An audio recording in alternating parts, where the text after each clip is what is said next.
1 นาทีของเรามันคงไม่เท่ากัน1 วันของฉันมันเนิ่นนานเกินไป1 เดือนเหมือนมี100 วัน1 ปีจะนานเท่าไรเธอจะรู้บ้างไหมกับการเฝ้ารออยากให้เธอเคียงข้างกันจับมือฉันเดินก้าวผ่านคืนวันที่มันโหดร้ายเธอคือคนสำคัญที่ทำให้ฉันมีกำลังใจคิดถึงเธอรู้บ้างไหมคนดีฝากความคิดถึงไปกับสายลมช่วยพัดพาช่วยบอกเธอว่าฉันเหงาแทบจะขาดใจ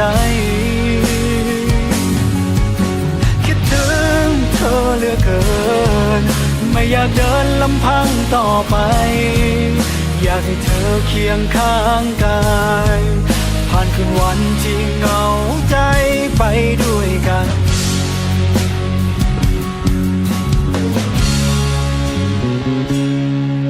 1 นาทีของฉันมันเนิ่นนานเท่าไรเธอจะรู้บ้างไหมกับการเฝ้ารอความเหงาก็กินหัวใจโทรหามันไม่เพียงพออยากขอให้เธอโปรดจงเห็นใจ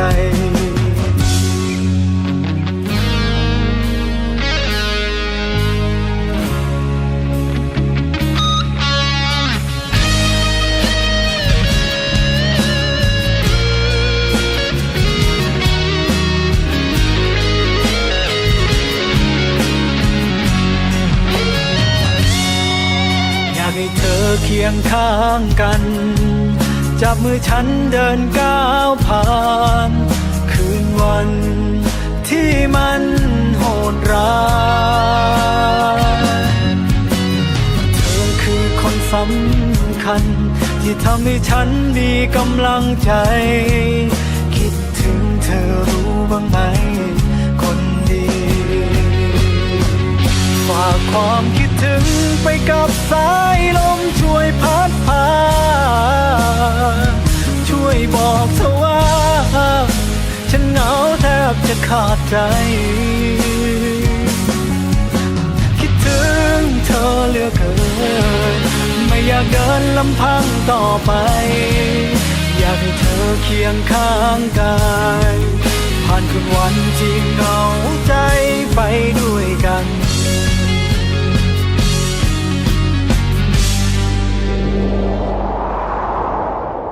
ฝากความคิดถึงไปกับสายลมช่วยพัดพา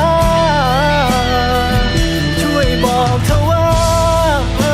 ฉันเหงาแทบจะขาดใจคิดถึงเธอเหลือเกินไม่อยากเดินลำพังต่อไปอยากให้เธอเคียงข้างกาย